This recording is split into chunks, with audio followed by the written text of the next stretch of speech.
Welcome to another episode of the Three Man Weave College Basketball Podcast. The boys are back. I'm Kai. I got Jim and Matt flanking me. But I tell you what, I've been seeing a lot of these guys recently. In fact, as recently as this past weekend, the boys were in Charleston celebrating Matthew Cox's decision to get married. That's right, a bachelor party. We had a great time, a wonderful time. I dare say I'm still recovering just a little bit on this Wednesday from the 3 days we were in Charleston. Hey, that's being 33 years old. I still had an awesome time. I do it 1,000 times again and again. I had a great time. Yeah, great time, Jim. Jim, wasn't it a good time? Hi, Jim. You had an awesome time. The whole town had an awesome time. Loved it. Truly enjoyed the boat. I really liked the Saturday rooftop. Thought that was a great little setting. Charleston was fun, Matthias. I am excited to celebrate your actual nuptials in 4 months, 3.5. Terrifyingly close. Yeah, thank you both for attending, and to all those who were present. The Low Country is a cool place.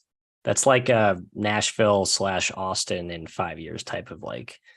If you're a real estate speculator, Kai, which obviously we all are, very astute investors of that sort, I think we need to be buying some property down around them parts. I think that's a no-brainer. You think so? Should we just go back there and do it right now? South Carolina might just be beautiful. Too late. Might be too late. Gorgeous. No, it's an awesome place. Gorgeous state. A lot of different types of palm trees. I thought there was only one. That's silly of me. There's tons of different types of palms. The more you know. Anyways, welcome to the episode. This is episode number 305. That's right. We've been doing this a long time. Today's episode continues our series in reviewing power conferences from last season and looking forward towards the state of the program for each team within that conference this coming year. Today's episode, the Big Ten. So we look back on yet another failure of the Big Ten to do well in the NCAA tournament. A lot of people out there clamoring preseason that they would struggle once again. And guess what? They did. We'll get into our individual takes. We'll discuss all that good stuff and look forward as we go along. Instagram, Twitter, our handle is 3MW_CBB. Please do follow us on those sites. We are broadcasting right now live on YouTube on our channel, 3Man Weave. We would appreciate you to subscribe to that channel. View it if you'd like the day of live, as we're doing right now. See our lovely mugs, get the information, boom, as fast as possible from our mouths, or subscribe to your podcast preference, iTunes, Spotify, all that good stuff. And leave us reviews, please, if you would. The 5-star kind of variety are the best. We have one new review. I will read it right now. Aaron Beletsky says, best college basketball pod ever. Hey guys, love the pod, and I've been loving the recap content over the last few weeks to keep the off-season fun. Would like to ask a couple of questions about stuff that was said in the last pod. I hope you guys have good response for these. Ready? Here we go. First, if taking a charge is, quote, not defense, then how is setting a screen considered, quote, offense? In both instances, you're choosing to stand in the exact same manner in order to contact and impede a player. You're not allowed to move while doing it. If you fall over, you generally get a foul call. Since it's the exact same concept, I don't get why people like watching one, hate watching the other. Why the offense should be able to do it, but not the defense. Jim, let's go to you. Couple thoughts. It should be allowed to be different rules for offenses and defenses. I don't think they don't have to be the same behavior. Like, should offensive players be able to tackle people in football if they have the ball? Like, you've got to be able to have a little bit of different context. I think scoring would be darn near impossible if screening was illegal. I don't want that. And no one ever screens someone when a guy's about to jump. That's the biggest difference. There's a lot of charges taken when guys are about to jump. That's a lot more dangerous than a guy running up the floor. Even if you get blindsided by a screen, there's nowhere near the risk of a slide under when someone jumps. We saw it multiple times in the NBA playoffs. It's dangerous. I don't like it at all. And like he says, I guess it's saying it's not defense doesn't work if you're saying screening is offense. I just think you have to be able to acknowledge that there are different rules for each side of the ball, Matt. So when I first saw it, it kind of made me think a little bit, but the biggest aspect for me is the relation to jumping. Yeah, it kind of made me think, wow, offensive screens have had a great PR team for a while. Like, I've never really thought back to like the history of the game. Like, was screening always a big part of the game? Has it become like an increasingly larger, and it was just kind of like slowly embedded into the culture and like acceptance. But Jim makes all the right points why there should be different treatment for both, on top of the epidemic of just horrific refereeing abilities. So I think that's part of it. For college basketball, I just like to handicap the ref quality and give them less of those subjective call opportunities. There's less flopping on screens too. Yeah, I'm not sure screens equal charges. I mean, they equal good defense. You're in the post, you're guarding a guy, you're standing there like you would be setting a screen. You're just blocking him with your body, right? It's not taking a charge. I think it's more so akin to that, just normal defense. But I digress. Second and final question from Mr. Beletsky, Georgetown. He thinks the job may be a little overrated a bit, especially in relation to Providence. Sure, it has won a championship before, been to a few Final Fours, and has near good recruits, but all of those things are true about UNLV. Jim, Mr. Jeff Goodman did a poll actually between coaches in the Big East, and they overwhelmingly chose Georgetown as a better job. What are your thoughts on this question? I think the fact that there's been proof of concept makes it better. Like, people have won big at Georgetown. It's just never been done at Providence. So it just in general, like, I like that a lot more.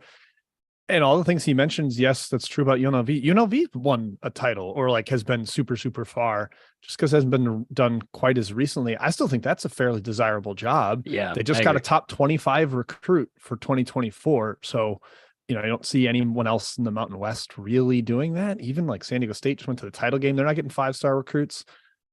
I think comparing it to UNLV almost helped, because UNLV is a pretty darn good job too.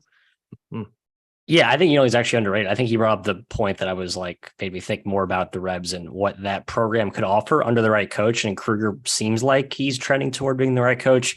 The Georgetown thing, Kai, I agree, people overrate the program history and heritage, but they probably underrate the geographic hotbed that's located, like the epicenter of one of the most fruitful talent wells in all of the country. How much people in that area love basketball. I think that's kind of part of the thing too, that maybe is lost on the, Georgetown's lack of recent success, I guess. Yeah. The one thing I'll say is I think I've heard the facilities are really bad at Georgetown, and they might legitimately be better at Providence, like some of the practice stuff. Maybe Cooley will rally the supporters and get better stuff there. I know they play in the cavernous NBA arena. That's a little harder to fill. That's also an issue. I mean, UNLV plays in a cavernous arena too, for keeping up that comparison. Providence plays in a correctly sized arena, so it's a much better home court advantage. I don't know. I just think like the proof of concept and the recruiting bed is so important. Yeah, as Pat points out in the chat, DC recruiting area, it's a lot better than Las Vegas. And it like might be the best in the country. DC. Yes, because it has so many different metropolitan areas around it, right? Which also works against it, and like how Providence has like a tight-knit community fan base wise, Georgetown's is like so transient and fragmented, and like when you've had this long dry spell, you can see why they're gonna have trouble even now with Cooley getting people back in the bar. Well, I appreciate the debate, guys, and his 2 questions. He ends with, hope Charleston's fun, congrats getting married. So Matt, congrats once again on getting engaged. Can't wait for the actual wedding. Not till Labor Day, buddy. Hold your horses, okay? All righty. Yeah, you will. Getting my tux today, Kai. So hopefully, how exciting! That'll fit. Tell the fellas at Suit Supply hello from Kai. 3.5 months to damage it. I don't know if I like that in your hands for that long. I'm wearing it to a wedding, Jim, a month before. So yeah, a little roll of the dice. But wearing your wedding suit to a wedding beful. Okay, wow. Tuxes are an absolute price gouge of all gouges. I mean, there should be some criminal offenses levied against what I'm trying. I mean, Suit Supply, great people, love them. Their right to make money. Be airport water, as they say, charge what you're worth on the open market. But my God, 4 figures for a tux. Okay, I'm done. Sorry. Next. Buddy, you got to look good. It costs money to look good. It just does. We can look good for $300. People are going to be fawning over you when they see you in that tux. Well, that's a given. No question. Going to be excellent. All right. Hopefully, let's get into the show. We'll fawn over you. Hopefully, his wife. Most importantly, his wife. Yeah. Future wife. Let's go into Roots Roundup, and then again, we'll talk Big Ten afterwards. Jim, take it away. Let's do it. Let's talk Roots Roundup. A little bit of news and notes catch up here. Not a ton happening over the past week. I will also say to those watching, I'm with the big bulky headphones today because there's some work on the exterior of my building that has been driving me absolutely bananas. And I'm hoping this will help drown some of that out. If you catch it through the mic, my apologies. I'll try to mute if it's going on. First big news item here, and we'll do more draft decisions come May 31st when that comes around. But that's Jeremy Roach back to Duke. Matthew, especially important because this has implications on the number one team in the country. There's lots of debate. Is it Kansas? Is it Duke? Is it somebody else? I saw a Tennessee fan write up a blog that they should be number one. I thought that was ludicrous. Matt, with Roach and that deep backcourt, are the Blue Devils number one? Yeah, they were, even without him. There's a big chasm between external perception of how much Roach means, which is like he vaults them to number one, right? We saw Goodman and Dowser have that conversation today, I think. And then the internal kind of the round table of Duke diehards, our guy Russ, imaginary friend Mitch, as you guys call him, both were actually of the camp of, if Roach comes back, that's fine, but there's really recruiting implications. Proctor's going to be a star, yada, yada, yada. I think Roach is really good. I know his defense is not always up to snuff, but yeah, I think he's a net asset, Jim, and Duke is the best team in the country next season. So can I ask you a question? Of course. Are these the same roundtable guys that thought Filipowski wasn't the best freshman?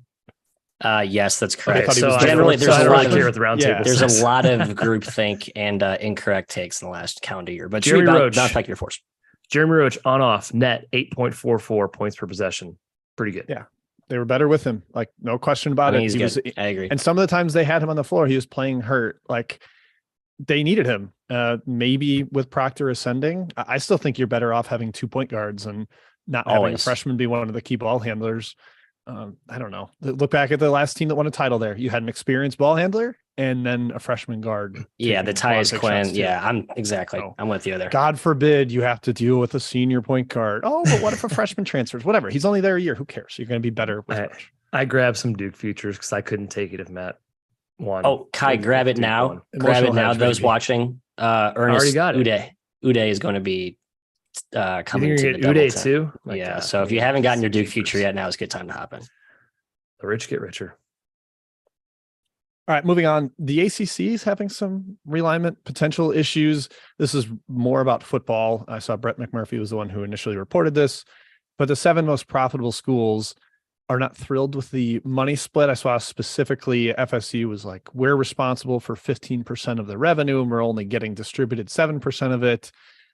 I mean, this was such an inevitable, obvious thing with these super conferences that people were going to be grumpy and it wasn't going to work out. And Matt, we're going to end up with like 10 team conferences. And then in 30 years, we'll have super conferences again. It's just going to be a stupid cycle. The 7 schools are like trying to figure out if they can get out and create their own smaller league. Will they get bigger portions of the income?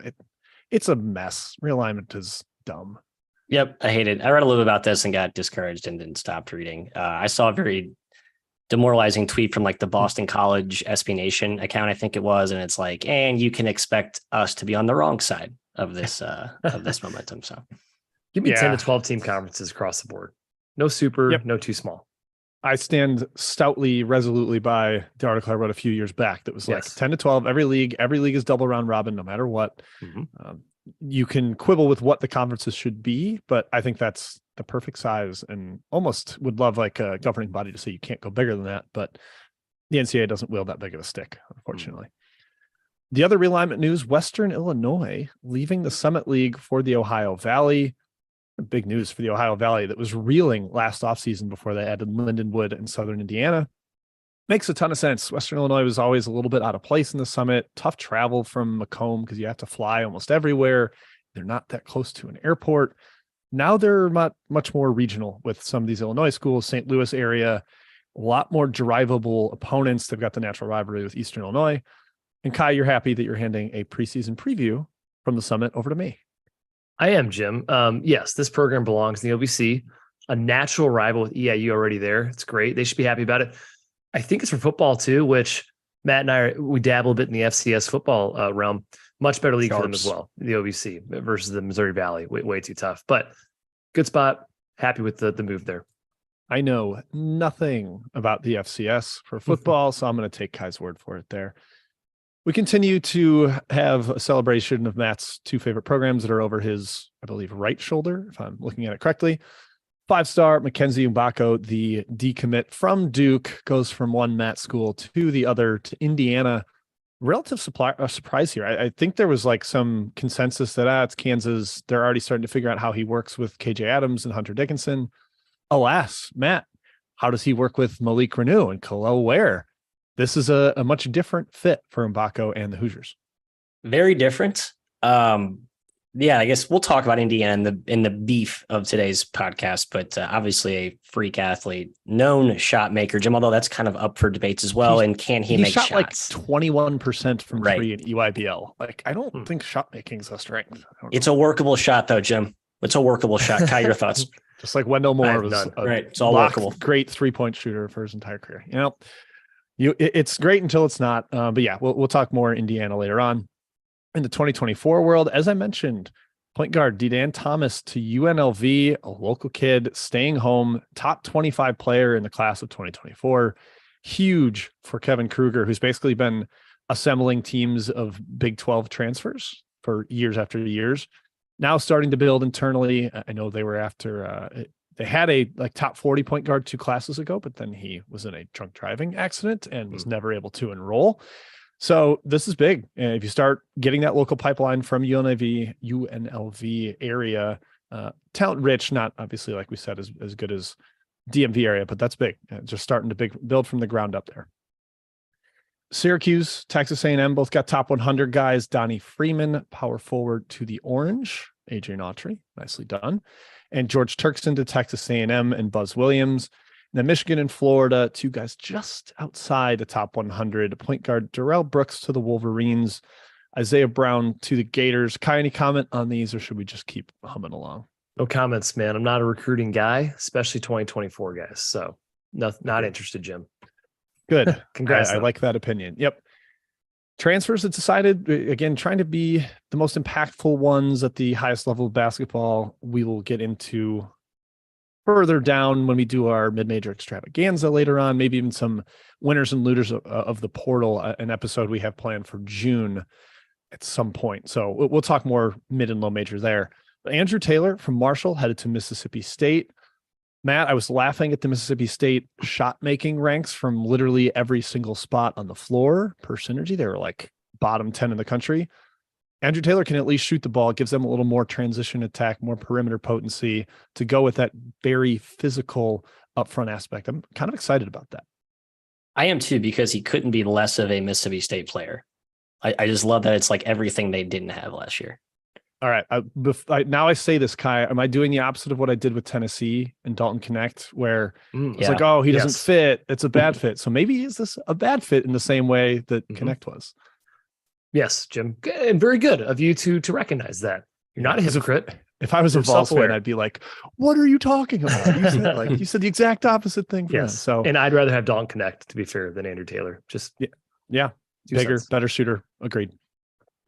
Moussa Cisse headed to Ole Miss, giving them the ridiculous twin tower duo of Cisse and Jamarian Sharp, although he does need a waiver to play right away. So debatable. Kai, maybe this is them lining up centers for Chris Beard for the next couple of seasons. I guess it just sucks that Mizzou's counterparts are getting all the big men in the portal, and Mizzou lacks even one right now, which is concerning. Yeah, it's very frustrating. We'll talk St. John's here. How about this? We sort of hinted at it last episode that we had an inkling that Jordan Dingle would end up at St. John's. And alas, Matthew, he is there joining Rick Pitino, giving them massive perimeter punch. Also, Zuby Ejiofor from Kansas, giving them the upside interior play. Matt, would you rather have Dingle or Max Abmas? I just want to ask that out of the blue. Oh, that's easy, right? It's not easy. No, you think it's Abmas? The only guy he's been like 3-time All-American. Yeah. Dingle's a markedly better defender, and I think has a little more. Well, I don't say that. I think there's a case. I don't think Jordan Dingle is like a good defender. I don't. Also, statistically, he's not. Paul Mills raved about Abmas's improvement on defense too. Abmas gotten a lot better in that realm. Dingle also, but I'm going to agree with you guys. Dingle also not always that healthy, and I think his shot is like really herky and inconsistent. He's not making shots he can play. Yeah, I love Dingle, but there's certainly some holes that I think people have maybe overrated him at this point. Significantly worse passer, in my opinion, too. Abmas, he's very clearly experienced in a pick and roll system that translates better to high major. Penn, they're running more of that Ivy kind of tricky offense with a little bit of Princeton influence that I don't know if it steps up quite the same. We'll see. But hey, look what Pitino did with those JUCO whatever guards. I mean, right? So I think there's some magical dust that'll be sprinkled there. I think Dingle's awesome. Like top 10 players in the portal probably, but I just think I'd rather have A. Smith slightly. Yeah. Kai, St. John's, your future looks a lot better. I was kind of whining about their core, but you add Dingle, you add a couple more of the pieces that they've gotten recently. Starting to look pretty good.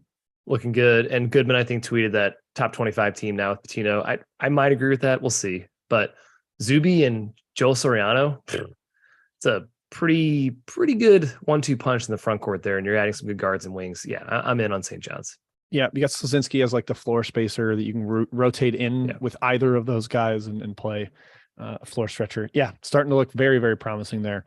Matt, Warren Washington from Arizona State headed to Texas Tech, the interior enforcer that Grant McCasland really needed at the heart of that defense. Kai, Mizzou didn't even reach out to him, or at least it wasn't reported that they did. Drives me nuts. But Matt, McCasland's going to have an awesome defense. The offense seems like it's going to be really TBD though. Yeah, I think Washington was like one of the better underrated transfer gets of last cycle. Like, I think he's a great ad, and it's going to be perfectly injected into McCasland when he does there. Not surprising that a smart coach went after maybe a not diamond in the rough big guy, but certainly a guy that maybe isn't as gaudy as some of the big producers just because of what he does a lot of the dirty work, protects the rim. Great pickup, 100% yeah, A+. I would have been in love with him as Mizzou's center. Right. Just the kind of guy that does the small things, almost a know your role big man. Matthias, would you agree? I'd say he's an all-star for me. Yeah. I mean, Bobby Hurley hadn't had a good defensive team since he showed up basically. So I think that kind of is notable. Yep. Davon Smith headed to Utah, giving them another ball handler, mostly noteworthy because Matt, we're just getting reasons to be high on Craig Smith again. Lose a board bet to Kai. Can't wait. Yeah. I already have them tagged. Yeah. I've already said, here we go again in my little notepad off season. So yep. Going to run that back every single off season. Mika Adams Woods to St. Bonaventure, noteworthy because they might be one of the best 2 or 3 teams in the A-10 next year. We'll have a shot at the title. St. Louis and Dayton kind of drifting a little bit. VCU turned over basically the entire roster and the coach. The Bonnies looking relatively stable, Kai, after they kept Mark Schmidt from leaving. I believe it was last offseason. Yep. Don't bet against Mark Schmidt. Is he the best coach in that league? I think he might be. It's pretty good. Could make that case. Yeah. Pretty good start is having the best coach in the league. And now he's starting to figure out the transfer portal. His gets this offseason have been really, really good thus far. So yeah, definitely top 5, at least in that league. I think it's announced they hired an assistant today. He's been helping before, but his assistant that has been a big part of bringing Adams Woods pride, a lot of these talented portal guys. So that's smart. That's savvy staffing by Mr. Schmidt. Tanner Holden heading back to Wright State. Just, one of these, be careful what you wish for when you transfer up. 20 points a game at Wright State, under 4 points a game at Ohio State, Kai, but he will always have that game winner that shouldn't have counted. That's right. Rutgers. That destroyed Rutgers season, basically. Yeah. It's worth kind of pointing out his points per game difference because it's really hard to nail with certainty how good mid-major guys will be at the next level of conference, a power conference league. Tanner Holden was maybe the best player in the Horizon before he went to Ohio State, and he was a nobody. And Jim mentioned Tony Rochak today in our group chat. That guy was awesome at UC San Diego, and he was nothing at San Francisco. So nothing's a guarantee in the transfer portal moving up. Yeah, you guys have to try to dig a little deeper. Like, how do they score? Like, Holden was maybe a bigger wing that kind of overpowered and was a mismatch problem in the Horizon, less so in the Big Ten. If you can't shoot, it's going to be a little tougher as you go up a level. Kai, do you think he averages 20 a game at Wright State next year? Yeah. Right back to it. I love it. I do. Yeah, he's going to be awesome. Yep. And then Parker Brown to Kansas. Kai, you just want to talk about this from the rivalry perspective as a former Mizzou Tiger. I just want to mention this because I don't think there's ever been a Mizzou guy or a Kansas guy that have transferred to the other school in basketball. I don't think there has. And correct me if I'm wrong, historians out there, but there's just no pride in college basketball anymore. Even if you didn't have a great experience at the school, how can you go play for your rival? I don't understand. Like, don't you buy into the culture at your original school? I would actually put this as a red flag. And this goes for all the intra-conference guys. If you're going to a rival school, then you didn't buy into your previous culture. That's a red flag for me as a character thing. Just my 2 cents. It is bizarre. It's not the same thing, Kai, but of course the Rush family had 1 star at one school and one at the other. Yeah, right. It wasn't like, which is fine. Yeah, exactly. Kareem didn't transfer to Kansas, but Christian had played there. The family obviously has ties to KU. They needed a backup big behind Dickinson after Zuby and Uday left. Yeah, it's a smart addition. Unfortunately, it makes a lot of sense for him. It does. Yeah. Other random news and notes to cover quick before we get into the massive 14-team Big Ten. Just a couple of fun scheduling announcements that we saw this past week. Gonzaga and UConn are starting a series in Seattle this year, and then it's back on the East Coast next season. Cincinnati and Dayton playing in state in Ohio. Matt, I still want that Crossroads Classic equivalent there. Ohio State, Dayton, Xavier. Who am I forgetting? Cincinnati. I guess they already play. Yeah, Notre Dame. Notre Dame is not in Ohio, but yeah. Oh, sorry. I'm thinking of the equivalent. Yep. Wright State. Yeah, sure. Why not? They can be a part of it. Duke and Baylor are playing at Madison Square Garden this year. I believe it's right before Christmas, December 20th. That'll be a fun one. Duke will certainly be favored. Then Michigan State and Arizona playing out in Palm Springs. I didn't even know they had an arena out there. I think it's called the Acrisure Arena or something. Early season tip-off. This is just typical Tom Izzo trying to challenge himself. It's like a week after the Champions Classic. Sparty always grinding in the non-con. They're going to be really, really talented this year. Yep. All right, that's it. That wraps up the roundup. Kai, back to you for the Big Ten review, which I'm excited you're hosting because the preview you were gallivanting around Italy. Yes, I was, but I listened to the episode, guys, 2 days ago. Thankfully, I was not on this podcast. I would have had a lot of probably incorrect takes, but instead I get to make fun of you guys. Also give credit where credit's due. You had some good takes in there as well. Big Ten last year. Overall, depth-wise, really solid league. Only one team finished outside the top 100 in KenPom. I think only Nebraska finished out of the top 65. The other 12 teams finished inside the top 65. 61 was the worst of those. So top to bottom, really, really, really good league besides Minnesota. But we saw them struggle once again in the NCAA tournament. It's this narrative that's been happening for years since Michigan State won the title back in 2000, was it now? 2001, 2000. 8 teams made the dance, but only one, Michigan State, made the Sweet 16. No Elite 8 teams. Overall, pretty disappointing performance, especially considering Purdue had a 1 seed. Worth noting, Purdue and Indiana, the only teams better than a 7 seed in this tournament. So again, the elite competition there in the Big Ten wasn't there besides Purdue, but it was deep. Only one other team besides Purdue finished top 25 in KenPom. That is shocking to me. Interesting league. 8 teams, guys. Like I said, Jim, you hit it on the head preseason in your preseason take. You said 8 teams. Matt said 7. Neither of these guys said there was a title contender. All right, bully for you. Oh, well, Purdue's a 1 seed. Are we right or wrong there? How does that work? I don't know. Nah, yeah, I guess you could technically be wrong in that one. Jim said the highest seed would be a 3 seed. I'm going to give you partial credit for this, though, because we didn't see a team besides Purdue get higher than the 3 seed. So I'm going to give you partial credit, Jim, on that take. Indiana down at a 4. Yeah, all right. Yeah. And Purdue lost in the first round. So were they even good enough to be a 1 seed? Exactly. I'm kidding, Purdue fans. But. One coaching change this offseason, guys. Mike Rhodes comes in at Penn State, replacing Micah Shrewsbury. We'll get into Penn State in a bit here. Some preseason takes I want to cover really quick. You guys did this at the beginning or the end of the episode.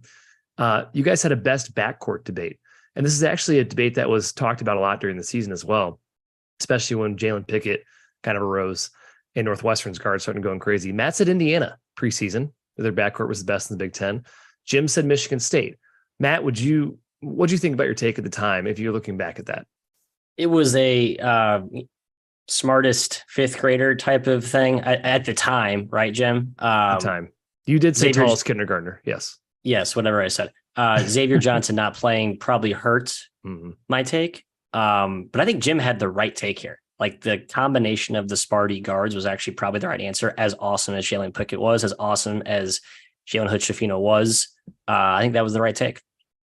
Yeah, without Johnson, I don't really think Indiana was that close. Hood-Schifino was good, but sub 100 O rating, couldn't shoot the ball. Like he had the one amazing game against Purdue that I think stood out on national TV, but Michigan State was really good. Kai, the one that might be the right answer, it was the one Matt went to bat for during our team talk. He really stood up for Northwestern's backcourt, and they were right there with Michigan State. Matt said Boo Buie and Chase Audige were awesome. Matt even said he would take that backcourt over Auburn's backcourt. Jim vehemently hated that take. Jim hated that take. Jim, would you say he was right on that? If you're looking back at last season, or you still take Auburn's? I'm not even sure I stand by that take. That's Green and Johnson, by the way. Wendell Green and Casey Johnson. I would take Northwestern just because Bowie is clearly the best of those four. I still think Audige is super erratic, and some of his numbers kind of showed it last year. Like he still hasn't had an O rating over 100 in the Big Ten. Yeah, 95 last year. They were good because of their defense. And those guys are good defenders and they're big. So I think he's probably correct. Auburn still won because of their front court. Quickly finishing this here. Jeff Goodman. Hey, credit where credit's due, man. He put Jalen Pickett on the first team all conference preseason. I'm not sure many people are doing that. And Matt said, get all the guards off the first team. He doesn't want them, just big guys, which I probably would have agreed with at the time if I was on that podcast. I'm not letting Goodman get away with everything here, though, because he was going to rank Purdue 9th in the preseason. True, and we had to drag him up to 7th. Yes. and we had him top 4. And let's talk Boilers, Kai. Let's talk Boilers. Here we go. Matt, great take, man. Way to go. Edey, the most dominant player in the conference. Correctamundo. Purdue, incredible year. By all accounts, by all measures, exceeded everyone's expectations. Heck, they were 23rd in KenPom to start the year. They got as high as number 3 in KenPom. It looked to be at one point they were the best team in the country. I would say for much of the year it looked that way. Like Jim said, Matt and Jim both ranked them top 4 preseason. I think that's pretty good. One of them said the floor was 30th of the Boilermakers. So guys, I would say overall a good assessment. Jim, if Zach Edey's back next year, do they have a case for number 1? I think probably. I think the guards will be better. They're still maybe missing the wing athleticism that just kind of elevates you in the postseason. And Matt Painter was on Field 68 today talking with Jeff Goodman and Rob Dauster, and he just talked about how he doesn't want to do a disservice to the guys he recruits by bringing in transfers over them and kind of turning it into just a factory of hired guns. And I think that's part of why they've been so successful, is that they've really trusted their internal development, even some of their freshmen last year.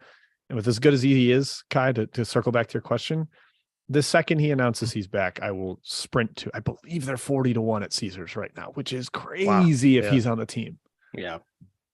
Right. I mean, is this team better than last year? Looking ahead, not to jump to the have to be, right? Have to be, right? 100%. Yes. And this will be the recurring theme throughout the entire episode. But how good we think this team is versus how good we think they're going to be in March, and is that debate even worth having? And are there real systemic issues to that? But yeah, I think it's all the Braden Smith Fletcher Lawyer was sort of the highlight for me last year with this team. Obviously Edey was Edey, but how good those guys were right away. How much better can they get jumping from freshman to sophomore? You think quite a bit, although they're not dripping with John Morant's athleticism where they can just leapfrog to this upper echelon of, but I think another year of tutelage and seasoning will only help them, obviously. And then they'll be a little healthier, a little deeper. Yeah, just run it back, Purdue. I know you're pissed about the tournament crap, but I think you keep rolling those dice and hope you don't, come up. What's the bad roll in craps? 11 snake eyes. 11. 7's the worst if you're. I guess 7's bad. Yeah, what side you're on? Yeah, okay. Just keep rolling the dice though with the same formula. No need to change it. To Jim's point, only one player last year in their 10-man rotation was a transfer. That was David Jenkins. So Painter's been building this team from the high school ranks, which is impressive in this day and age. I think Smith and Lawyer take a huge leap next year. 2 true sophomores who both started basically every single game. They're poised. They're talented. Man, this team would be number 1 for me, I believe, if Edey came back. I agree with Jim that, I don't love Ethan Morton at all, but yeah. What, you don't think they'd be number 1, Jim?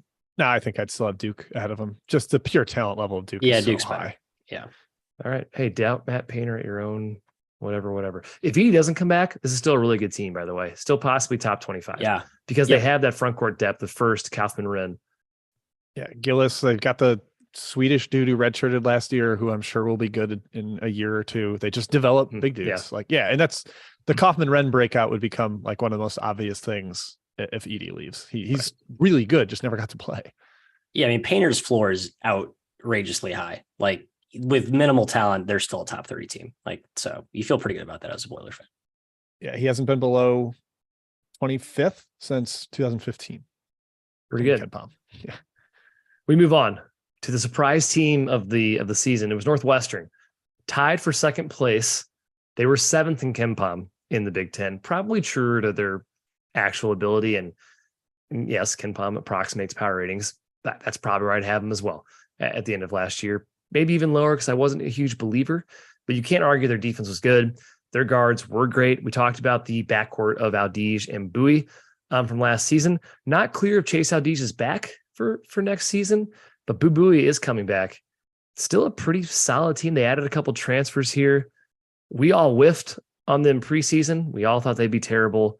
I mean, the public thought they'd be terrible as well. Every single talking head did as well. Matt, do you foresee a repeat of last season for Northwestern? Are you scared that if they do that, Chris Collins becomes a Duke candidate? What are your thoughts? Yes, I am scared of that. However, I think, is Chris Collins we need to reconsider him in our perception of coach? Is he on the queue to be? No, okay, I'm with Jim. I'm not going to overreact to that. I think just the roster really popped last season. The story was the 2 years prior, they had early non-con success. Like, oh, look, and here comes Northwestern, 7-1, hosting a big game. And then Big Ten play, stiffer competition, they really folded. Last year, we saw that kind of start to emerge when they hit big, but then they immediately went on that run, I think with February, and kind of proved that they were for real. And the defense was everything. A healthy Audige, Bowie being a pest in the backcourt. They got some real underrated, smart, and lengthy, and fleet of foot defenders behind them on the wing and inside. I just think the recipe with the defensive mindset, Jim, sort of overcomes our frustration with Chris Collins as an offensive coach, which is where this team can sometimes go really awry. Yeah, it's bad offensively. I don't think that's really going to change a lot soon. You have to tip your hat to Journalism Mutombo, as I christened him, Matthew Nicholson. I don't know if we mentioned him in the preseason podcast, and he became like a dominant defensive force for them, really stepped up in the wake of Ryan Young and Pete Nance going to Blue Bloods. The weird big difference for them was a huge swing in luck. Just statistical luck, I'll call it, because Kai, the previous 4 seasons in KenPom, they're like 348th, 331st, 332nd, 330th, like just could not win close games over and over again. And whether that's luck or if that long of a time span is coaching late down the stretch, I tend to lean towards the latter in that regard. But they had an experienced backcourt that made plays last year, and they're going to have an experienced backcourt again next season. So I kind of think they'll be the same, like 40 to 50th. Not a ton of upside because they're not adding pieces I'm in love with besides Langborg from Princeton. It's going to be a solid team, and if they win some of the close games, they'll be right back in that tournament mix. The issue, I think, with assessing Collins is that what he's done at Northwestern is unprecedented. No one's ever done this before. No one's taken him to a tournament. He's done it twice now. It is the hardest place to win in the Big Ten, probably, besides Rutgers, maybe. It's hard to analyze how good a coach he actually is. We all agree he's had talent. So I guess TBD. I'm more skeptical of him repeating success. I think he'll come back down to earth a little bit next season. All right, moving on. Indiana, Matt's Hoosiers. Interestingly, none of us picked Indiana to win the conference last year, and I think that was probably the consensus that Indiana would win it. We had them all top 3, so we're up there. Matt said the floor is so high, there's no risk of them being bad. Correct. Good job, Matthew. Thank you. Jim called out their ability to make shots. And though they were a top 40 3-point percentage team, they didn't take a lot. They were 354th in 3-point attempt rate. So clearly an unwillingness to shoot the 3 ball. Jim, with their roster heading into next year, I would say more of the same. Yeah, they're not going to shoot threes at all. Through 2 years of Woodson, they've ranked 321st and 354th from beyond the arc. And they're not going to have a dominant interior player like they had this past season. I mean, for TJD to get that much better between his junior and senior year, Matt, I think was like eye-popping for me. Early in the season, it wasn't quite there because he wasn't quite healthy. But we talked about it all through the Big Ten season where he made a huge run at National Player of the Year. He was fantastic. But these big guys, Ware, Bako, Renew, are not going to have any room to move around. Xavier Johnson's not a high volume 3-point shooter. I don't know if CJ Gunn is going to emerge. They might play 3 bigs with Mbako at the 3. They're going to have some offensive issues, Matt, next year, but the defense seems like it's still going to be really solid. I like that Woodson didn't abandon the identity that kind of propelled them to where they are now, right? And I know Hoosier fans have higher aspirations, but like this sturdy foundation of the interior defense being the bedrock of one of the better units in the Big Ten. I like that he's not going away from that, even though I know he sort of is in a kind of stuck between a rock and a hard place here. I just think he went after the best players he thought he could get, and it kind of just happened to fall into the same mold of the teams that he's built the last couple of years, much to the chagrin of some Hoosier fans. So I think want to see more of the, space and shooting. You want what you can't have, the grass screen on the other side, all that stuff. So yeah, I think more of the same, but there is some real fun upside with this team. Are they going to make shots? We'll see about that. I know Mbako is kind of the swing guy there, but I like that this team can still dominate the paint by committee, even though it won't be a one-man wrecking crew like it was last year. I don't think they're going to be very good. That's my take on May 17th. They'll be like 11-9 in the Big Ten. That's you guys both kind of trash on Miller Kopp here. Miller Kopp, almost 45% from three last year. Take him away. Good. Very good. 2 ways. I mean, my concern is that you have to play Trey Galloway like 30 plus minutes per game, unless those freshmen, Matt, that you brought in are good. And that is concerning. Trey Galloway was awesome last year, Kai. He's all right. Kai Galloway's good. You got to get past this. As your fifth best player on the floor, he's a good player. Yeah, but he's your second best guard. I think that's a problem. And the entire roster is your second best guard. And he will not shoot 46% from three. I bet he is below 37 next year, like 10% drop off from what he shot from three. Low volume. We're going to be told repeatedly that he's like a good shooter because of that. 2 previous years combined, he was 12 for 61. Like that was kind of the aberrational year. I bet it dips back down. He hasn't made free throws his entire career. I think that's aberration. Also worth noting, Indiana 9th best defensive team in the Big Ten last year in conference play. They weren't exactly great on that end. They should be better with Ware, but Ware's not a good offensive player at all, at least yet. So I have my doubts, Matthew, about your Hoosiers. Healthy skepticism for now. Malik Reneau upside. Yes, we agree. Xavier really upside. Xavier Johnson, maybe we forgot that he actually was really good when he was good, which isn't always the case. I think there's more to the there's more here than you think.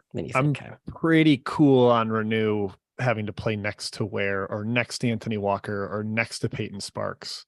I don't like the construction. I would have liked him playing center in the TJD role or with just a little more space around him. I think they're going to let Ware drift out more, and that's where the problem. If you think Ware can't shoot, then that could be a disaster. Or he can't be like a good, just consistent dunker, cutter, screener. Yeah, I'll hand it up. I don't think Jim, it's a workable form. The mechanics are there. I think some seasoning, a little more volume, a little more rhythm. 45% sniper by year's end. He is like take your breath away big, just like on the floor. It's like, oh my God, the guy is like the biggest man I've ever seen. Length. So we'll see. TBD. Moving on. Michigan State, yet another team that finished tied for, they did not technically tie for second. They had one less game in conference, and I can't remember why that was. Jim, I believe it was because someone passed. It was after the shooting on campus. That's why. Apologies for forgetting that, guys. But they did only play 19 games. They could have tied for second place if played all 20. Pretty typical season. It's kind of where we landed expectations wise. They were solid. They were not fantastic. They were not fun to watch. They were not sexy to watch. They were just rock solid.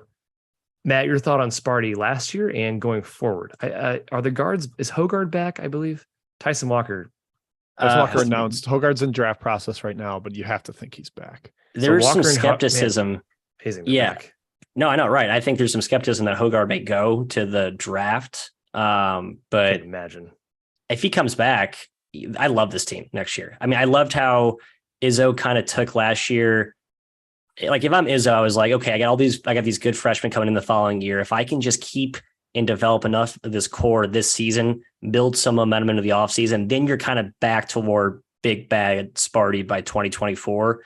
I mean, I think they're a top 5 team next year. I mean, I really do think they can be that good. If Hoggard and Walker are both back, I mean, they really impressed me in the tournament. This is sort of we walked the tightrope of how much do you read like these late season runs that guys go on. I love how they played last year. I know they take tough shots. Jim, shot selection, not always great, but they can make them. So. Yeah, they do lose Hauser, who was like one of the best high volume shooters in the entire country last season, 46% on super high volume. And that's going to hurt, but Malik Hall should be healthy. And he was a shell of himself after that early season injury. And I think that was contributing to a lot of their struggles. I mean, early on, it was like, whoa, they were a point from Gonzaga. They beat Kentucky in overtime. They were pretty solid in Kai out in Portland, where you were. They were. So I don't know. I'm with Matt. I think you won't catch me saying the Big Ten doesn't have a title contender. If Hoggard and Edey come back, I'll say they have 2 next season. Michigan State, I think, is right up there with the freshman class they have coming in and the guards that presumably return. Yep. In the chat, Coach Hastings mentioned the recruiting class. Yes, it's very good. Xavier Booker, top 15 5-star recruit. Izzo has experience plus talent, usually pretty good. My question is, so say the program going forward, Michigan State, fine, while Izzo is there. In fact, very good. He's 68 years old. Seems like he's really tired of the whole transfer portal thing, the NIL thing. I wonder how many years he'll be there. I wonder who replaces him, et cetera, et cetera. Yeah, who knows? Is that Dane Fife? Is if Stevens does well at Western Michigan that I think he's at? Wayne Stevens. Yeah. Yeah, who knows? No obvious answer there. Nate Oates. I think Nate Oates is the one that that's always been maybe his dream job because he's from that area. Interesting. That'd be a home run hire. Iowa is where we're going next. Matt and Jim, you're all over it, guys. I'm going to give you credit here. Their offense was awesome. Once again, wasn't an original opinion for us on that, but that was the 4th straight season Iowa's top 5 in the country in adjusted offensive efficiency, and they've lost their best player like 2 or 3 years in a row. It's incredible. So Fred McCaffrey has that offense humming. Matt did say their defense would be close to 2022 levels. Well, they fell from 80th to 168th. Not a great result there. He didn't guard at all. Not at all. In fact, I think it was McCaffrey's worst defensive team ever. He got bad. Second worst, third worst ever. 2018, he had a terrible one. Yeah, tough to win with that. Jim, you sang the praises of Peyton Sandfort heading into last season. And gosh, he took a step up, and next year he's going to have to be kind of a focal point for them. Your thoughts on Iowa? More of the same offense, defense? What do we got? Yeah, going to be definitely more of the same. They added a couple of bigs in the portal that I think are offense tilted, especially Ben Krikke and Evan Bronze. I laughed when I saw those names. I'm like, oh, Fran, you're so predictable. Like that was the most obvious. Like Philip Rockshade. It's like, okay, we get it. Yeah, Kricke's two guys from Missouri Valley. Bronze is more skilled than like his name makes him sound brawny. But yeah, Kai Sandfort, I think I said like he'll step up this year and then by 2024 be an all conference 15-point a game guy. He will. I think he will be. I think he's going to be a tough guard. He can shoot on the move in an offense that really zips the ball around. It's fun to watch. And they brought in his little bro. So he's got that bump, Kai, the Amir Ahmed Khan bump from Backyard Baseball. It's a family affair. Absolutely. Iowa is team nepotism at this point. But yeah, it's going to be pretty much the same. Like 40th next year with a great offense and a horrible defense. All I'm saying is every single season, Iowa loses their star player. This year it was Murray once again. And we're like, how the heck are they going to be good? Trust me, someone's going to step up. They'll finish top 50. They'll have a great offense somehow. I still worry about the point guard play. And that was one of Fran's main concerns last season. He called it out. Yeah. It was a certainty for so many years. And last year it was not. And this coming year, it's definitely not. Tony Perkins played really well last season. Actually, I don't know if he's a true point guard necessarily, but I do think this team will be solid once again. And Kai, we know where Fran will be in the second weekend of the tournament, and that's the same place as us, on his couch. Darn right, on his couch, because he's never made a Sweet 16. Not a bad place to be, Fran. It's not. Don't undersell it. He's smart. He's like, I'm tired of basketball for the season. I'm just going to collect my paycheck, whatever. He's had like 3 straight All-Americans. It's insane. Maryland, next team. Hey, Matt, you're a big fan of Jahmir Young preseason, man. Way to go. So was I. Yeah, I think I was. Yeah, you guys both like Jahmir Young. Okay. Matt coming home was a little bit more to DeMatha. Yeah. Yes. So good job. You guys also were both on the camp that Maryland was being underrated by the masses, whether that be KenPom or consensus media love for them preseason. They're picked pretty much 10th, I think, maybe 11th across the board in the league. You guys both said they finished ahead of that. Good job. Kevin Willard, I still think he's pretty much the same as Mark Turgeon in terms of upside. Coaching wise, I think they had a really, really experienced, solid team last season. This coming year, I don't know. Dante Scott and Jahmir Young, possibly both back. That's intriguing. Elsewise, I don't know if they necessarily improve. Matthew. I agree. So Jahmir Young, he actually wasn't as good as we thought. Like I saw some people talking about the splits between him against bad teams and good teams. I think they looked a lot more mortal with him at the helm in Big Ten play. They were awesome in non-conference. He was really good in conference play, actually. In conference play, he was excellent. He was fantastic. He had spurts. Okay. Oh, Matt, 112 O rating, 82 He was minutes. excellent in conference play. He was exactly what Maryland was. He was awesome at home and not very good on the road. That's he was Jekyll and Hyde was my point, but you're right. It was basically home and road, which was the entire team. So yes. My general concern, though, is that I feel like too much of the offense is tethered to how well he plays. I like a little more balance. That's my one nitpick. As I do like Young, and he was very good. I'm probably underselling how good he was, actually, but I like a little more balance. That guard depth is scary next year. The wing is pretty unfilled, and I don't know who's getting minutes behind Jahmir Young. That could be a real problem for them. They did not do a whole bunch with that. One 4-star freshman, one transfer from Loyola Marymount who can't do anything besides shoot. It's shaky on the wing, but we called Willard a floor raiser. Kai, he raised the floor. I don't think they're going to be worse than like 60th next year. Solid floor. If Scott's back, Reese and Scott, it's probably one of the better back front courts in, I'll say country, but maybe I don't agree with that necessarily. Love it. All right, next team, Illinois. We were all pretty high on Illinois last season. Thank goodness I wasn't on the podcast. So Matt chose me to win the league. I did too. I'll hand up. I won't lie. Jim said they were the best team suited for the postseason. We get to dunk on me at the next team in my title choice, Kai. Don't worry. In the preseason, Jim, you said an interesting take in the preseason. I wonder if you would still say this is true. Coleman Hawkins better than Race Thompson, Matt then called Race Thompson Indiana's MVP. Do you still think Hawkins was better than Race Thompson or is better than Race Thompson? I think I'd rather have Hawkins on a team in a vacuum because there's a little more he can do. He's more versatile, but the shooting didn't really come along the way you'd hoped. The team's ball movement was horrific all around, but Matt calling Race Thompson Indiana's MVP is insane. TJD was their MVP. He was always going to be their MVP. Get out of here. Don't be ridiculous. I know. Actually, in Race basically got kind of shoved to the side at times with Renew and others. That was a bad take. I don't know if I was trying to get cute with that take. Well, you had just done an Indiana show and you were so washed in. You had bathed in the Kool-Aid. Oozing green and crimson. And I think I was trying to say the heart and soul of this team is this team's most valuable player. Not the same thing, Kai. Matt, the discussion we had on the preseason pod that I think ended up being very relevant was what if Sky Clark sucks? And what if he's not useful? What's this team's point guard situation? We defaulted to, I guess it has to be Shannon. But then you saw what happened with that. The ball movement was so bad. It felt like my turn, your turn every time you watched the NCAA tournament game where they were up and then kind of let Arkansas back in, or at least maybe they weren't up. They were down the whole way. Never mind. But just it never came together and looked good together. And you can put some of that on Underwood, some of that on the personalities, but they were nowhere close to delivering on their potential.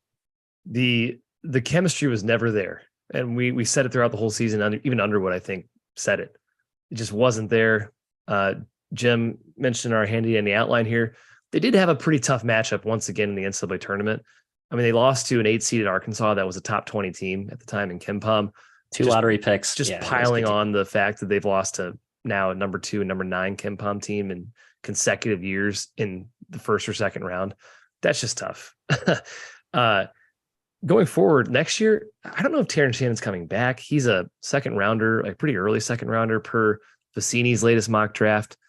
The transfers they get in, I think I like Justin Herman, Marcus Domask, and maybe not so much Quincy Guerrier.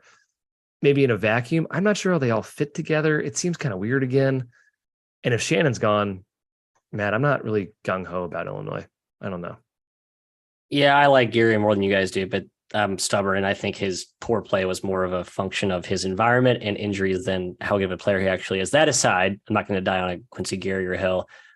I kind of like the guys that look like more of the internal homegrown, maybe reserve guys that are going to play ancillary pieces to the transfers. You have more of the big name, higher production cachet, like Luke Good coming in and Sincere Harris. And obviously Dane Danger had moments last year. I kind of like the intact core, Jim. I don't want to see those guys pushed to the back burner for another transfer experiment that goes wrong because there's too many big personalities. That's my Illinois learning / concern looking forward. Well, Goody being hurt killed them because they had no shooting. No shooting. None. They were one of the worst high major shooting teams in the entire country. And the 3 guys they brought in can all shoot a little bit. They're not like prolific, have to be in their shorts at every moment type of guys, but they can knock down threes, which is just a huge bonus for them. I don't know. They didn't get enough out of the Melendez Goody breakout. I think that was partially chemistry, like Kai mentioned. I'm with you, Matt. The returning core is solid, but I think they needed to sprinkle in some help and get more shooting. And of course, the wild card right now is they're waiting on Ray J. Dennis. They need him because they don't have a point guard if he leaves. I'm disappointed that RJ Melendez left. I really liked him, his potential. I think Luke Goody's awesome as well, but they need a point guard or else they're going to struggle again. Moving on, Michigan. Yep, Jim did take Michigan. He stuck his neck out. He stuck his neck out. Stuck my neck out for Hunter Dickinson. What am I doing? You idiot. Before you knew he was going to have a podcast, though, to be fair. The team had a lot of really good players to Jim's defense. Yes. They had a lot of really good players. And so Jim picked him to win the league. Matt did say he was skeptical. He said they're a year away. I don't know if next year is necessarily the year, just given what we know now. Jalen Llewellyn, their point guard from Princeton, he got hurt pretty early in the season. Now, it turned out that Doug McDaniel might have been better, but still, the depth was crushed once that happened in the backcourt. They had a myriad of injuries as well. Never really looked comfortable, from game to game. It seemed like Jet Howard was kind of christened to be the man. Hunter Dickinson got his when he got his. He was in love with taking threes, which actually worked out pretty well. Jim, thoughts on Michigan? Yeah, I think Matt's year away comment had a lot to do with Dickinson, Bufkin, and Jet Howard returning this year, and they're all gone. The defense was just a total disaster last year. Dickinson's bad in pick and roll coverage, sometimes doesn't even try. And then Howard was like an embarrassment on that end. And what I watched at IMG wasn't like any sort of standout negative on that end, but he was not good last year. I know he drove Michigan fans bananas in that regard. And the pieces they bring in now, Matt, like I'm not enthused with Caleb Love. I don't think he's going to get any sort of a restrictor plate from Juwan Howard. I'm sure he's going to have the same kind of green light he did under Hubert Davis. That bothers me. And Terrace Reed, I loved late in the season. He had a couple of huge games. Yes. The Michigan State one late in the year looked great.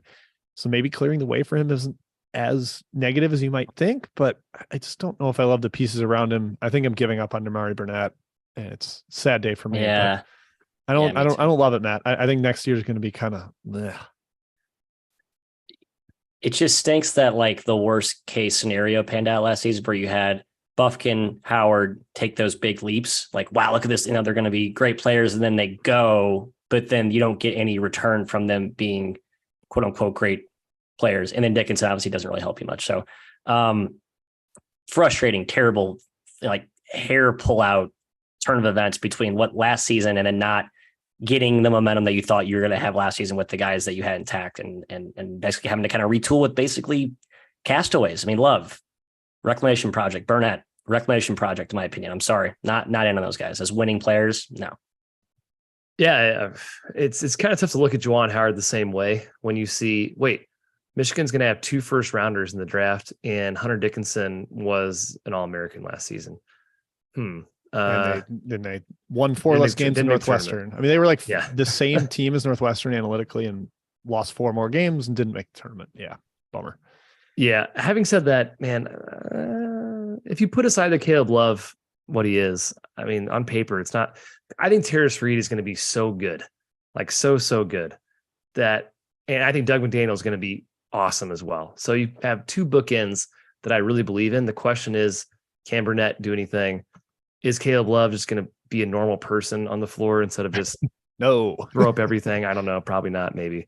But if he is, then I think they could be pretty good. We'll see what I think in a couple months here. All right, Rutgers time. The Scarlet Knights. Well, Jim and Matt both got the defense right. Maybe similar to Iowa here, Captain Obvious. 6th in the country, Rutgers, their defense. Matt, good take here. They're an NIT team. Now, you got some help this season, or last season for sure, with the injury, but they did make the NIT. They lost to Hofstra in the first round. Really got crushed when Maywat Mag went down with the injury. That kind of turned their whole season upside down. They were off to an amazing start, pretty much exceeding everybody's expectations. Still probably did at the end of the day, but definitely not the way they wanted to finish after that hot start. Matt, they bring in your boy, Noah Fernandes, but Caleb McConnell's gone. I like Mulcahy. The rest of the core is back, most likely. Not sure yet, based on decisions. What are your thoughts? Pikiell, obviously, we all love. Right. This was sort of the thing with Rutgers is because it's Rutgers and Pikiell's not like reeling in 5 stars. They don't ever have a large margin for error. So you have one catastrophic injury. It's just tough to recover from it. Like you could argue that's on Pikiell's hands that he needs to build more depth. I think he's tried to do this offseason. I think he's learned from that. I don't know, but still, he's John, doing the portal again. What do you get more than one guy out of there? And that was the final point. It's like, I think Pikiell's general, disdain for the portal, which is admirable because he has had such good continuity and developed so well and coached so well that it's worked to a point. But I think that's where the portal can help you just build depth. Steve, you just need like some depth piece. You don't need like a star in the portal. I love Noah Fernandes. If he's healthy, I like him a lot. He's little, doesn't feel like a Rutgers guard, but he can shoot it. And without Meg last year, when you had to see Caleb McConnell doing some offensive stuff, that was ugly because McConnell was just an absolute zero on that end of the floor. So I don't know. I'm torn. I still like this team. It feels like more of the same, right? Fringe bubble team, which is really good because it's Rutgers. The surprising thing for me, Kai, and we talked about it on the preseason pod, was they were awesome as a home favorite in the non-con. I thought that was going to be like continued. They won't be good because their offense isn't good enough, but they destroyed Rider. They destroyed Bucknell. They destroyed Coppin State. Did the same thing to Columbia, Sacred Heart, really good as a big home favorite, very out of character for them. And as you mentioned, when including the game Mag got hurt, they were 16-7, 8-4 in the Big Ten, should have had the extra win at Ohio State. It was taken away from them because of the out of bounds call. They were rolling and then just got destroyed down the stretch by that injury and totally lacking depth. They had to play Oscar Palmquist and Dean Reber a bunch down the stretch. You just can't do that in the Big Ten. So it's going to be, like Matt said, very thin margin for error as they continue to go forward, although he is recruiting fairly well. He's got a top 50 guy coming in to kind of keep the momentum that he had with Omori. Their defense suffer, though, a lot without McConnell. Fernandes, one of their biggest strengths was they were just big everywhere. Yeah, Fernandes is 5'11", and I'm not even sure he's a good defender. It's a big difference than 6'7" McConnell, right, who was your best defender. I'm not going to doubt Pikiell's ability to coach a good defense, and Omori is obviously fantastic inside. I just don't think there's no way it can be as good as last season. So that gives me pause. Yeah, McConnell, you could argue, was the best perimeter defender in the country. In college basketball, yeah, he's that good. Yeah, ridiculous. Yep. Kai, just to add on that, it feels like we talked about Chris Jans with Andrew Taylor in the Roots Roundup. It's like a guy with an identity finds that he's just going to take a swing on a guy that's nowhere near that identity, and maybe it boosts the offense and he can collectively cover up the defensive holes, which I think could work. So we'll see. I'll accept that, Matthew. Interesting case here with Penn State. In the preseason, both of you guys said Maryland would be better. Good job. Check. Maryland was, I think by most accounts, maybe all accounts, better than Penn State. Standings, power rating, pretty close. Shrewsbury, gone. Fantastic season, earned him the Notre Dame job. He also, basically all his players are gone too. Mike Rhodes steps in. I think we were on record as saying, I think it's a weird fit personally. The Mike Rhodes, the way his style fits into the Big Ten, I have a bit of question marks. And Jim, their top 7 guys next season, all transfers. At least 2 of them were at VCU, but the rest castaways from other spots. Penn State going forward, your thoughts? This team might have the biggest whiplash in the country stylistically from one year to the next, where last year they were super conservative defensively and shot a bajillion threes, played pretty slow. Rhodes could press a little bit and use a lot of the length. Some of the VCU perimeter defenders he brings over with Baldwin and Kern. I like Zach Hicks. I think he's going to be a definite high major caliber player. He can shoot. He's got length. Wahhab's been a part of the only good Georgetown defense in the past 7 years. Granted, last year wasn't good, but I think that was more to do with Ewing than Wahhab. Got a couple of okay pieces off the bench. Still needs a couple extra bodies, but despite the stylistic stuff, I think Rhodes will be good enough to figure it out, Matt. He's won every level he's been, all the way back to, I think, D3, Randolph-Macon, I believe is where he was. So I trust him, and the top 7 transfer guys I weirdly kind of like. I think they fit okay together. Right. And I think it's there's so many new pieces, but I don't think the continuity thing is as much of a concern when you're bringing your point guard and you're starting effective 2 or 3 guard with you. So I think that kind of alleviates some of that. And the pieces around those guys I really like. So if you do the individual sum of the parts, Kai, Rhodes, yes. Individual players, yes. It does add up to something pretty good, but it is asking a lot to come together, especially in the wake of, you're right, Jim, kind of washing out the Jalen Pickett booty ball beauty of the offense that we saw last season, juxtaposed next to VCU's disastrous offensive display against St. Mary's, especially once Ace Baldwin went out of that game.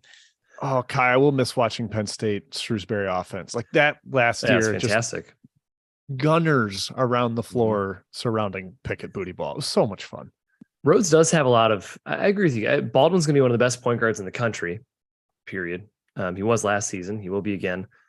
They have shooting options with Hicks, with O'Boyle from Lafayette. O'Boyle's an awesome shooter. How about shooter. Leo Boyle? I cannot be Leo Boyle signed up to play defense for Mike Rhodes. I don't think he can do anything else in the Big Ten. That is great. Rim protector, big guy, Wahab. Puff Johnson has a lot of upside, I think. I don't think he was used properly. He's not coached by Hubert Davis anymore. Yes, Kai. It's huge. And, hey, Raquandis Mitchell, no one paid attention to UMKC last year. That guy was awesome for them. Just a scorer, off the bench scorer. Good role. Hopefully the efficiency ticks up without such a huge usage rate, because he was a nightmare efficiency wise. Yes, not great efficiently. So, okay, TBD, Rhodes and Penn State. Nebraska, Matt, you stuck your neck out and you're rewarded. You adored them in the preseason. You did. You said they'd be decent. That is better than everyone else thought. Jim said almost definitely 13th or 14th. I would have agreed with that at the time. 30 spots behind the 12th team in KenPom. This is garbage. They figured out something late with Tominaga. Finished 9-11 in the conference. They did finish tied for 11th, last 12th, whatever you want to call it. So I'm giving points for Matt, just kind of believing in Nebraska, even though they were the 13th best team KenPom wise and probably power rating. Is Hoiberg going to stick with this style going forward? Like not breakneck pace, focus on defense? He should. Yeah, and we talked about that, I think, last year in the pod, too. Is like this was certainly a put up or shut up year for him. And I think he had no choice but to try something different and really, do everything he possibly could to put to bed the interior, softness that has kind of plagued them. I mean, honestly, they have more issues than that, right? It's not just they got beat up in the glass and at the rim in prior years, but it's hard to undersell how important Derek Walker was to this team last season. And similar we talked about with Rutgers, it's not a team that, while he's gotten quite a bit of transfers, it still is a pretty low margin for error at Nebraska. So any 1 or 2 injuries is going to plague this team. I love Rink Mast coming to town from Bradley. I think that's another different player than Walker, but they can kind of play through him, Jim, and maybe alleviate some of the guard issues, which is how they used Walker last year. So I like it. I think Hoiberg's going to be in for another bottom of the totem pole Big Ten season, but like a competitive team that you have to, probably 500 record at home, losing record on the road. 10th place, 12th place. Yeah. I mean, this team was playing Sam Hoiberg like big minutes late in the year, and I don't know how that worked, but the Walker stuff with him triggering at the top of the key and Tominaga running around like crazy, cutting everywhere, I think you can recreate that with Mest. Like you said, that style, I think, has some legs to it. Now, we can fawn about that, Matt, but do you know what they're ranked in the Big Ten during league play and offense? Not good. 13th. Yeah, not good. And that's probably, they had a big renaissance late, but they won a couple overtimes. They went 3-0 in overtime games once the calendar turned, and that helps. Makes things look a lot better than maybe it was under the hood. I'm still pretty skeptical they'll ever be above 13th or 14th. It's just I don't see it.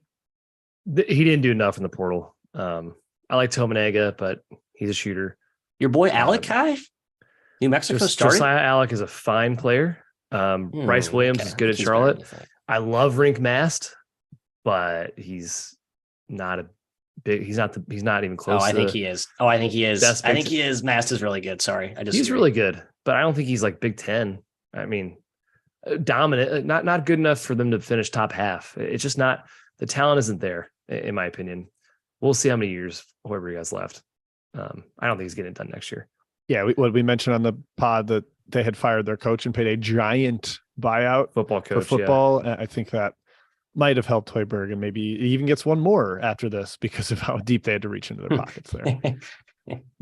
Next is Wisconsin. I'm going to warn you guys now. I'm buying back in on the Badgers here. Jim, preseason, I don't know how they'll score.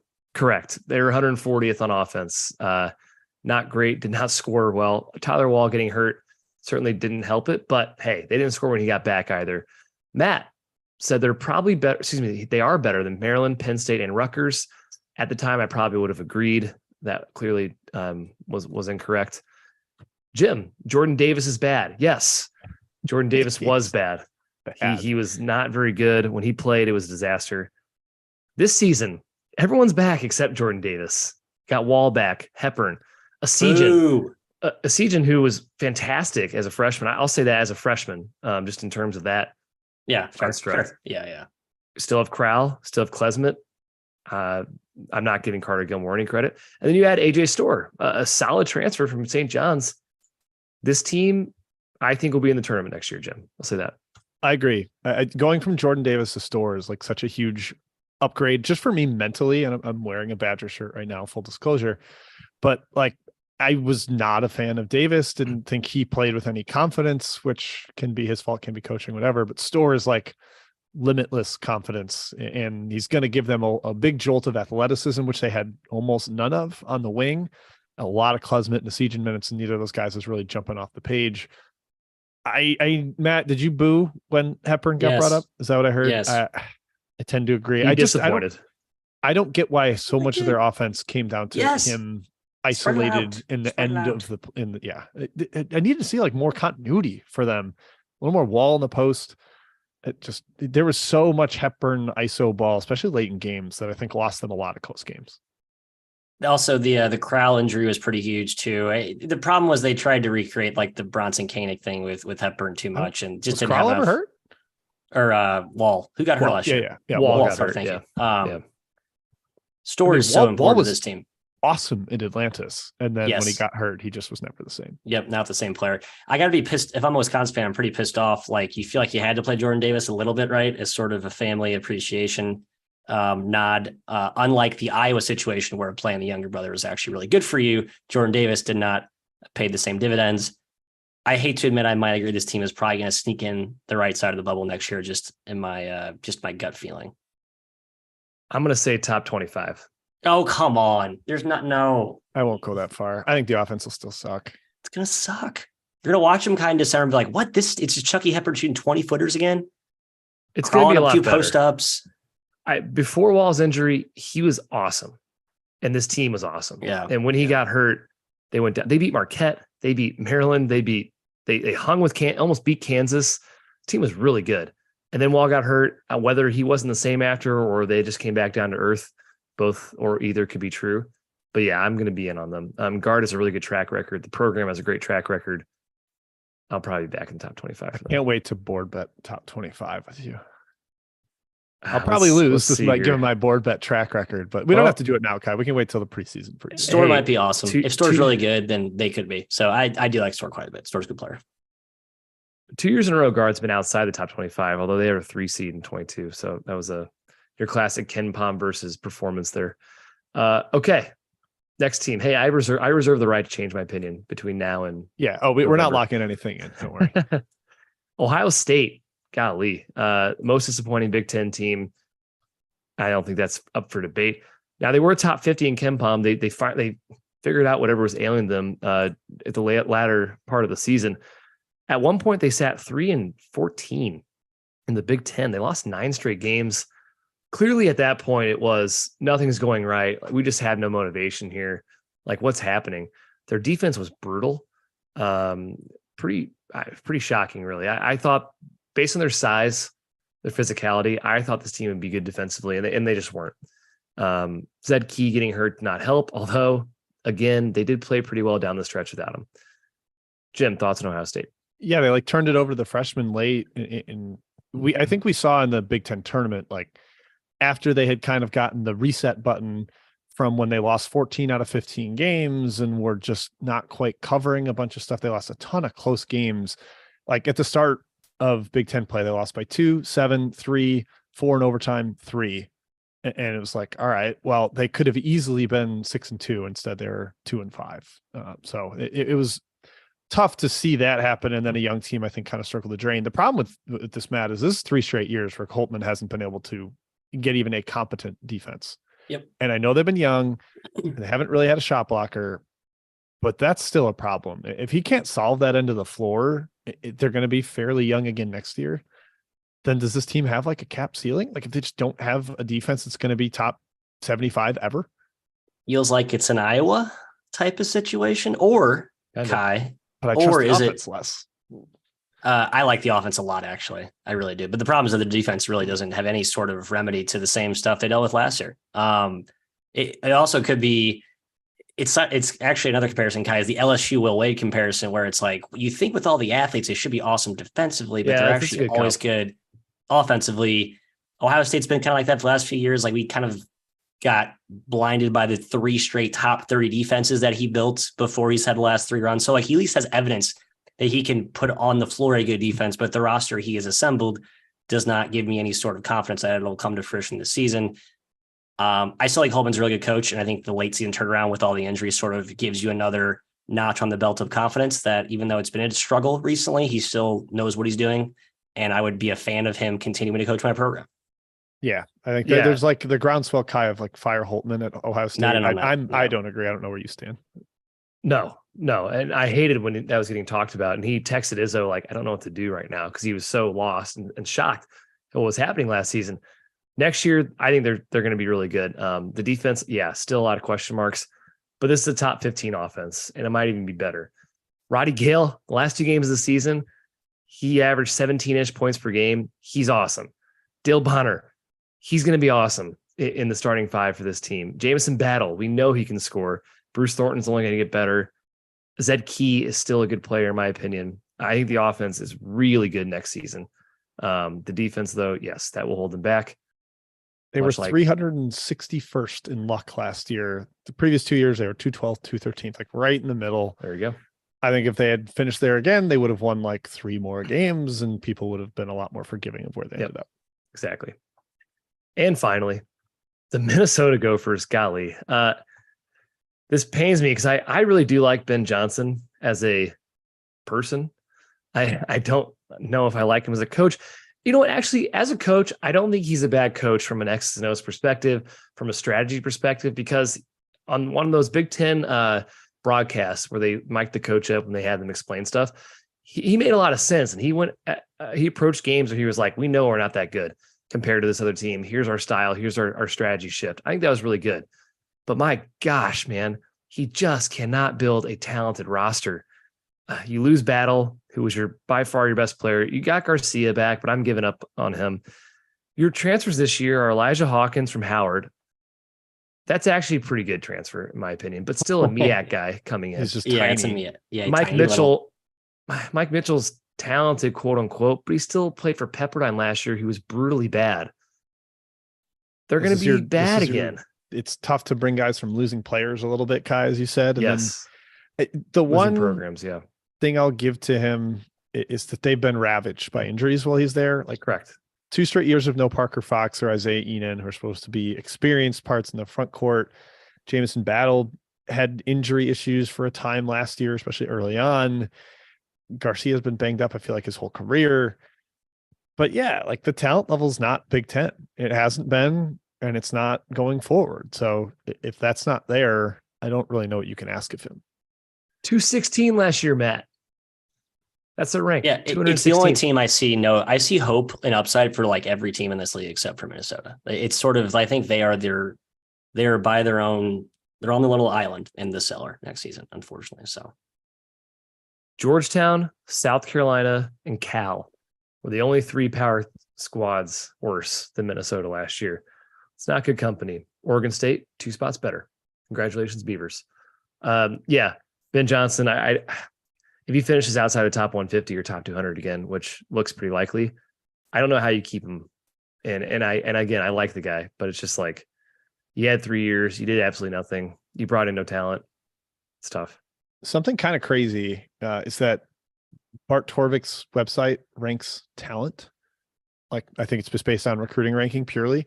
They're like top 40 next season. And I don't know if that's like heavily weighting Garcia was like a 5-star out of high school, and Probably. I guess some of the other guys were fringe top 100, but the transfers haven't really ever been Big Ten caliber.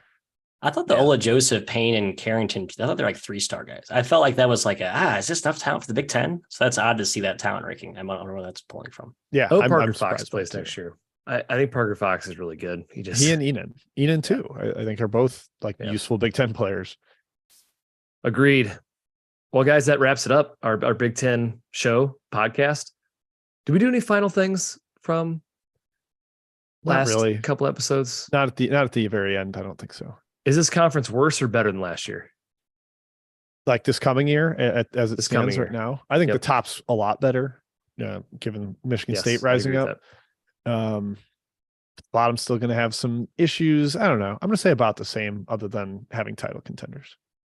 Slight improvement. Couple more title contenders. The beef will still be beefy, but maybe not as beefy as last season. The upper to middle, as particularly. Yeah, it's good league. It's big time. Say beef one more time. Beef.